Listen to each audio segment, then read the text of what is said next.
Hello class, my name is Curtis White, and my refutation speech is going to be on public execution is wrong. During the past week or so, America was outraged as they witnessed a captured Jordan fighter pilot by the radical group ISIS be placed in a cage like an animal and then dosed with an accelerant and set on fire and burned alive. They videotaped this horrific act with this man dying in such an agonizing fashion for the purpose of intimidating their enemies, and then circulated it online for public viewing to promote fear.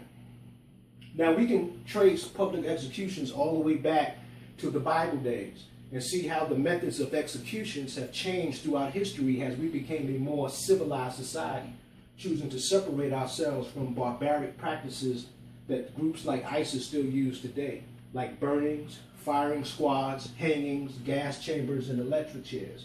We did away with these tactics because we discovered there is nothing humane in murder, and however we feel about capital punishment and those deserving of it, no one should consider the intentional taking of a life as something that should be aired for the amusement for the public or to make some kind of political point. But there are many in our country today that disagree and feel that executions should be publicized. And I strongly disagree and hope after this presentation you will feel the same way. Now, those who support public executions argue that because America has voted to execute people, then America should be able to see or hear what they have chosen.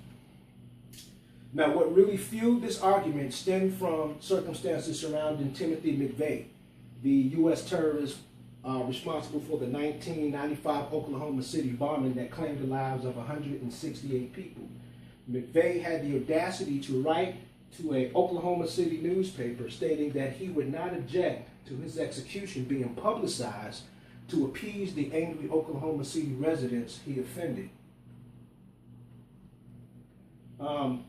Many agreed, like Nicholas J. Compton, a federal public defender, who stated in the article that individuals who wish to have a public execution, courts should not stand in their way.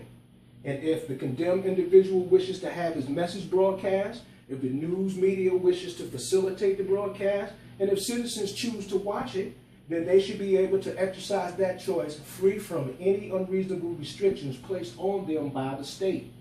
John C. Dvorak, editor and publisher of Dvorak Uncensored, stated concerning Saddam Hussein's execution being publicized that he thought the idea is brilliant and long overdue, especially for the apparent bloodthirsty American market, which flocked to Ultimate Fighting pay-per-view broadcasts and other extreme events.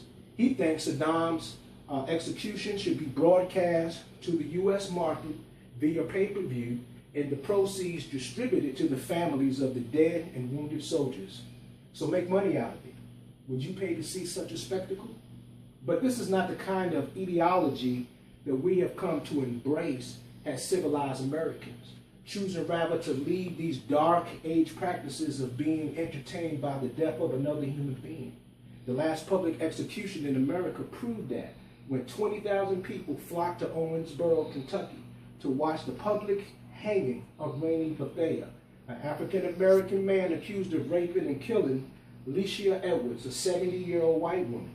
The circus-type atmosphere surrounding the hanging prompted the Kentucky General Assembly to amend the law in 1938 because they were appalled by the public display and disrespect for human life and done away with the publicized hangings. That town still lives with that stigma today.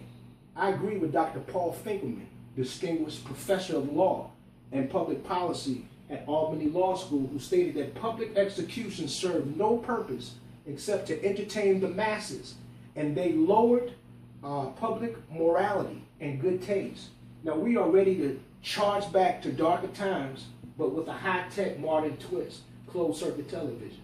Is this the kind of entertainment that you and your family want to sit around the television eating popcorn and being entertained by, or glory in the reruns that networks would continue to air to increase their ratings?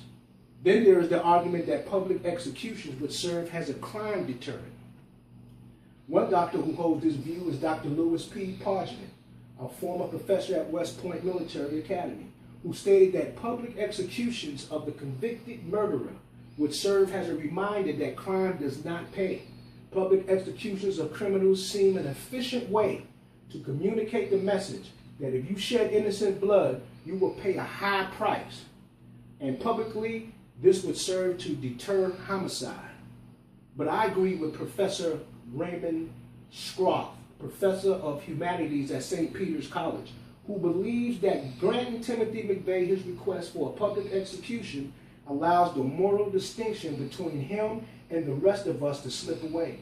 It makes it look as if we are all just as bloodthirsty as he is. Closure? Watching a human being die will make the rest of us feel better? Really? Supporters also argue that executions ought to be made public for the purpose of showing transparency as part of an effort to obtain evidence on whether lethal injection causes unnecessary suffering.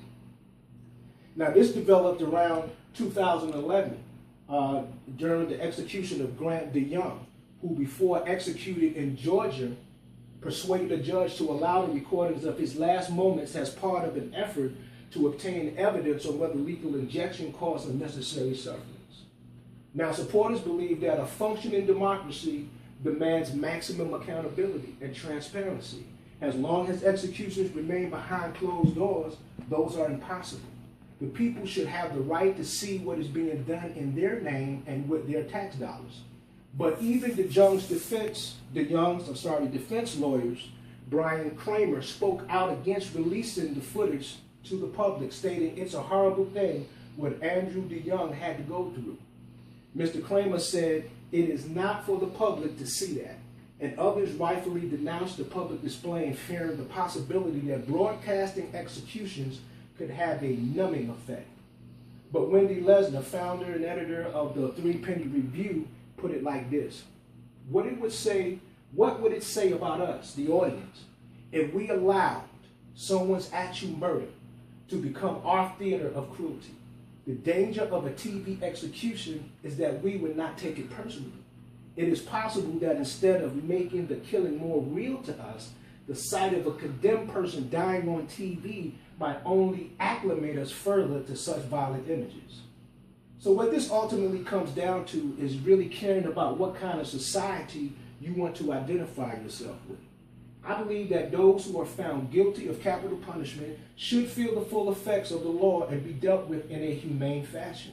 That speaks to who we are as a civilized society, separating us from radicals like ISIS.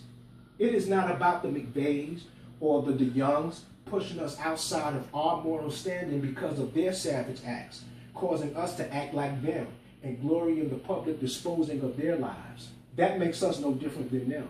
And that is not who we are. I like ultimate fighting, and I am a huge boxing fan. How can you take that kind of sport and discipline and compare it publicly to watching another human being being put to death? And let's just keep it real. We're only talking about mainly the execution of men. What about watching a woman on death row put to death? Would that give a different effect or change the tone? Executions are carried out behind prison walls with only a small group of witnesses allowed to attend. And that's the relatives of the victims, relatives of the prisoner, the prison warden, medical personnel, spiritual advisors, prison guards, official groups of reputable citizens, official groups of state-selected witnesses, and media representatives.